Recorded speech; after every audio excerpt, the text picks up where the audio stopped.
এই যে দেখুন, বের হয়ে গেছে আমাদের পিকে। হাতের 5 আঙ্গুল বের করে কি দেখাচ্ছে বলতে পারেন? বলতে পারছেন না? তাহলে আরেকটু পিছনে যাই। তখন বার্সেলোনার মধুর সময়ে মেসি, নেইমার, সুয়ারেজদের উপর ভর করে বার্সা উড়ে বেড়াচ্ছে। অন্যদিকে রোনালদো, মার্সেলোদের নিয়েও রিয়াল মাদ্রিদ খুব একটা সুবিধা করতে পারছে না বার্সেলোনার সাথে। এরই মাঝে এল ক্লাসিকোর ম্যাচ, বার্সেলোনার কাছে 5 গোলে হেরে যায় রিয়াল মাদ্রিদ। সেদিন পিকে একটা সেলিব্রেশন করেছিলেন, যেখানে তিনি 5 আঙ্গুল উঁচিয়ে ধরে শুধু বুঝিয়ে দিয়েছিলেন, তোমাদের আজ 5 গোল দিলাম। সত্যি সেদিন বার্সেলোনা 5 গোল দিয়েছিল রিয়াল মাদ্রিদকে। সময়ের পরিক্রমায় এখন অনেক কিছু বদলেছে। পিকে আর ফুটবল খেলেন না, নেই মেসি, নেইমারের কেউ, আছেন লামিন, রাফিনহারা।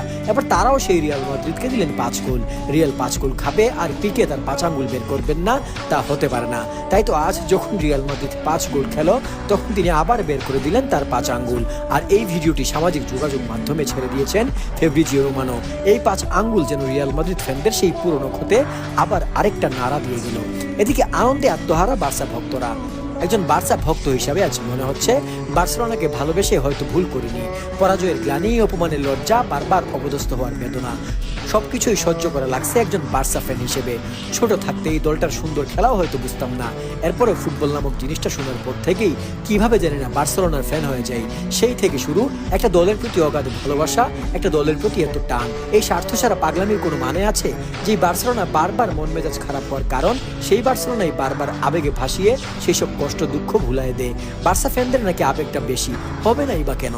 এত ভরাডুবির মধ্যে শুধুমাত্র একটা ট্রফি জিতেই আমরা যদি এত খুশি হতে পারি, সব জায়গাতে আমাদের আবেগটা তো একটু বেশি হবে। প্রত্যেক খেলোয়াড়দের প্রতি টান, প্রত্যেক ম্যাচে বেজের প্রতি টান। বার্সা ফ্যান হওয়া হয়তো সহজ, কিন্তু তা লয়াল ভাবে ধরে রাখা কঠিনই বটে, অন্তত এই যুগে এসে। আবেগটা হয়তো একটু বেশি দেখিয়ে ফেললাম। ছোট্ট একটা ট্রফি জিতে এত লাফালাফির কি আছে জানি না, তবে বার্সেলোনা জিতলেই যেন মনের কষ্ট চলে যায়। বার্সেলোনা জিতলেই যেন হৃদয় থেকে এক ভার কমে যায়। প্রথমে দানি ওলমোকে ধন্যবাদ এত কিছুর পরেও বার্সাকে ভালোবেসে, বার্সাকে ভরসা করার জন্য।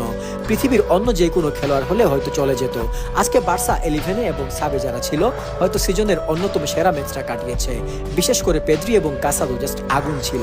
হ্যান্সি ফ্লিকের master class plan, inform Inigo মার্টিনেসকে উঠিয়ে আরাউখোকে নামানো। ভিনির গতির সাথে ইনগো মার্টিনেস পারতেছিল না, যার কারণে 28 মিনিটে তুলে নেয়। এরপর থেকে ভিনিকে এক প্রকার খুঁজেই পাওয়া যায়নি। সেজনি দারুণ সেভ দেওয়ার পরও এরকম একটা ভুল কিছুটা ভয়ের কারণে হতে পারে। এত প্রতিকূলতার মধ্যেও এতদিন পর একটা শিরোপা স্বস্তির বটে। এই সিজনের প্রথম ট্রফি, আশা থাকবে যেন এটাই শেষ না হয়। হয়তো ট্রফিটা ছোটই, তবে আমাদের এই রিভিল সিজনে এর গুরুত্ব বহুত। ভিস্কা বার্সেলোনা, এগিয়ে যাও বার্সা। এই যে দেখুন, বের হয়ে গেছে আমাদের পিকে। হাতের 5 আঙ্গুল বের করে কি দেখাচ্ছে বলতে পারেন? বলতে পারছেন না? তাহলে আরেকটু পিছনে যাই। তখন বার্সেলোনার মধুর সময়ে মেসি, নেইমার, সুয়ারেজদের উপর ভর করে বার্সা উড়ে বেড়াচ্ছে। অন্যদিকে রোনালদো, মার্সেলোদের নিয়েও রিয়াল মাদ্রিদ খুব একটা সুবিধা করতে পারছে না